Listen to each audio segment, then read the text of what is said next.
Hi, welcome to the award-winning Ed Brown Show. This is a special end of the year show. And first of all, I want to thank all the people, the guests, everyone that was involved with the Ed Brown Show 2010, especially Edwin H. Brown Jr., Kim Barbara Brown, and also Joseph Brown. I think I said Kim Barbara Brown, but it's supposed to be Kim Brown Barbara.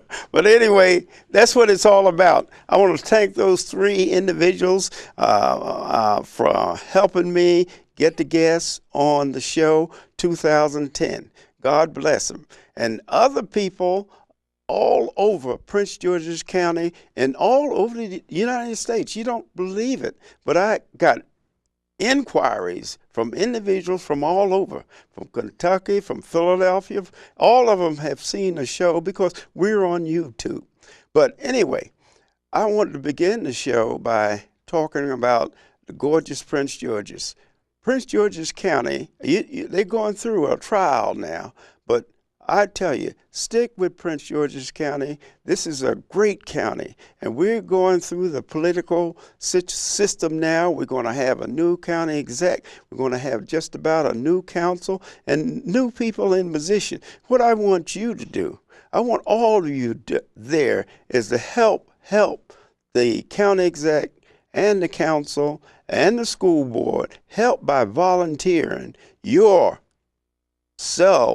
to the problems that we have. And also, we want your ideas here in Prince George's County. There's a lot of things that are going on now. We need every citizen's help. It's easy to criticize, but it's tough when you have to do something yourself. So what I want to do, the Ed Brown Show is always, for years and years, have asked you all out there to give something back. And this commentary is dealing with giving something back to Prince George's County. And what we want you to do, I want all of you at one time volunteer.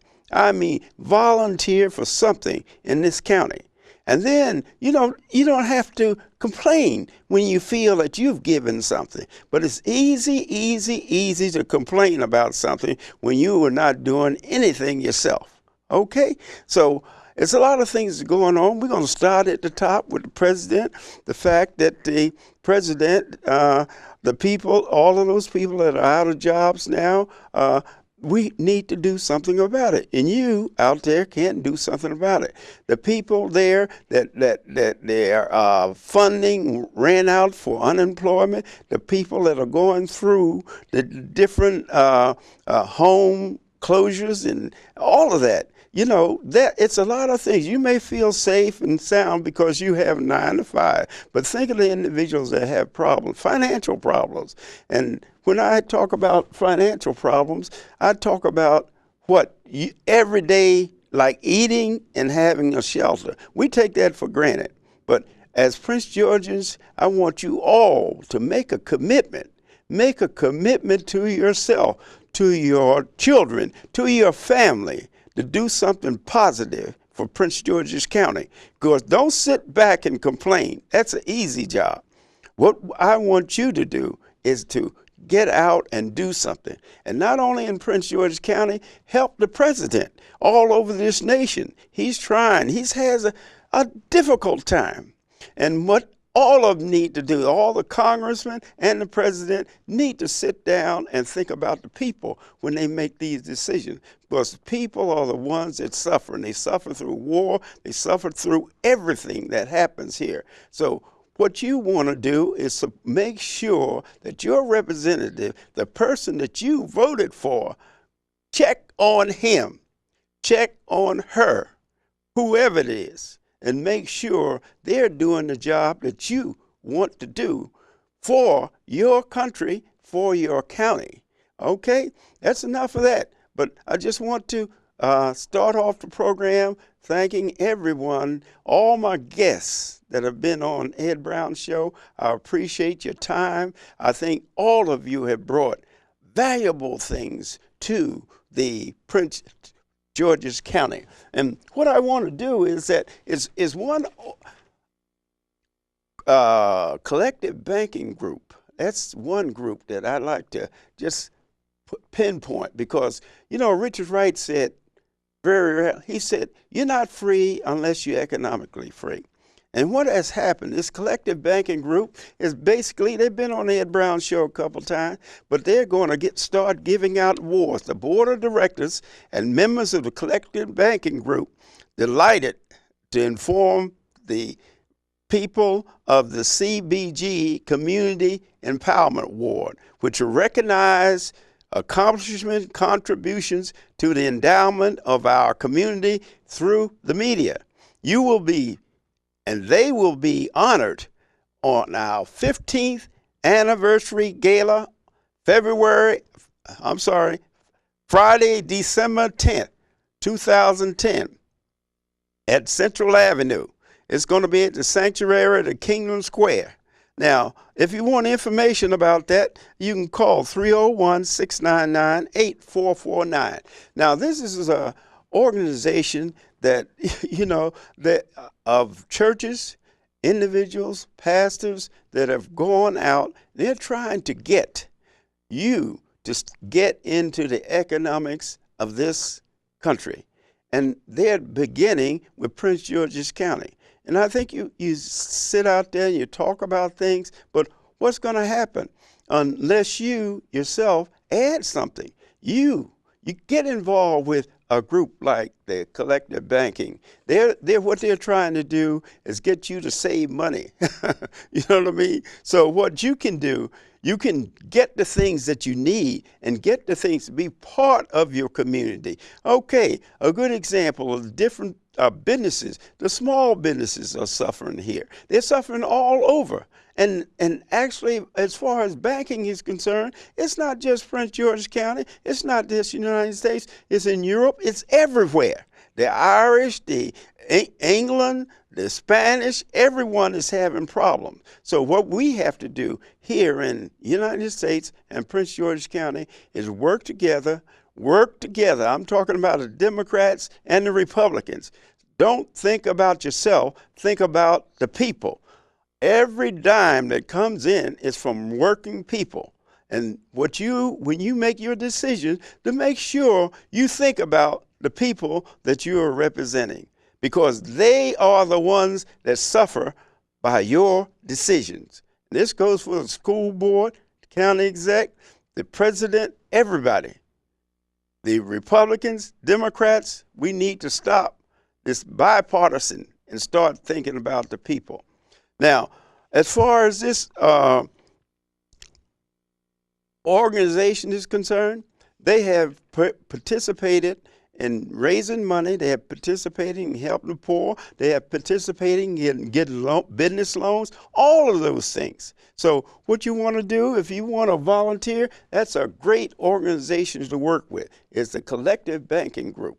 All right. Okay, we're going to move on now about a few other things that's happening here in Prince George's County. I heard the Redskins are thinking about moving back to D.C., and that's the rumor that's going around. And they get the soccer team take their place in the Redskins. Well, that's what that is. That's just a rumor. But people don't understand is that time changes things, okay? And when time changes things, you have to change with it. Okay, the next item I want to talk about, and this was on my last show, and I think it's so very important that I'm going to repeat part of it because it deals with everyone, every last one of you out there this deals with. And this is called the seasonal flu. Now, what happens is that those are different things what you have to do. How can you reduce your risk of seasonal flu? The best way to prevent seasonal flu is by getting vaccinated yearly. Wash your hands frequently with soap and water or with alcohol-based sanitizer. This will help prevent the flu and other communicable diseases. Keep fingers away from your eyes, soap and water, or with alcohol-based sanitizer. Keep fingers away from your eyes, nose, and mouth. Cover your mouth and nose with tissue when coughing. You know, we go through that. They tell you on the last show, you know, you put your elbow up when you sneeze. Boy, that's tough, you know, when you're on the metro or somewhere, on a train or a plane, and you're sitting there and a joker sneezes, you know, you have nowhere to go. Okay. It, if you do get the flu, now listen to this. If you do get the flu, talk to your health care provider to see if the fact that the recommendations for you and other household members get plenty of rest. That's it. If you contact flu, drink plenty of liquid. Avoid using alcohol and tobacco. You know. Check with your physician before taking over-the-counter medication. Don't keep taking that medicine that you've been taking, okay? Okay. What you want to do? You want to avoid that. All right. See your physician if your symptoms become severe, okay? Never give aspirins to children or teenagers with flu-like symptoms. Did you hear that? Never, never, never give them aspirin. Most of us think, you know, when you get a headache, you get down, let's take 2 aspirins, you know. Hey, don't do that. All of these facts comes from the Prince George's County Health Department. To avoid making others sick, stay home till you are fever-free for at least 24 hours without using fever-reducing medication. How many of you say, oh, I feel pretty good, you know, and then you go to work, and what happened? You pass it on to somebody else, and that individual pass it on to someone else. So if you don't feel good, stay home, please. In fact, one of my guests was supposed to be here, had the flu. I told her, stay home, you know, because we in the studio, we don't want the flu. All right? That's something you can keep. Okay. The more information, the Center for Control Diseases, those are places, the U.S. Health Department, and those are other places. But that's as far as 2010, that's the number one thing, is make sure that you get your flu shot. And you can get the flu shot anywhere. And you don't have to worry about getting needles. They have different ways of doing it. Okay. Oh, we're going to move on here. We're going to talk about education. I think education, we talked about health, we talked about education, we talked about foreclosure. All of these things occurred not only in Prince George County, not only in the United States, all over the world. There are problems. And the thing that I like to let some of the people know, Richard Wright, a great poet, he said at one time, he said, you're not free unless you economically free. I don't mean, when I say economically free, I mean you're in a position of authority. You know what I mean? Are you in charge, or are you just the worker? What you have to do, you have to get into the economics of this country. I mean, people were working 9 to 5, that's fine. I know, but you have to set a goal. And the way to attain that goal is, hey, you have to have some kind of background. Now, listen to this. I couldn't believe this. This was in Bloomberg's Business Week. Some of you have heard about Bloomberg's Business Week. Okay, so we think about education. We think about a lot of things.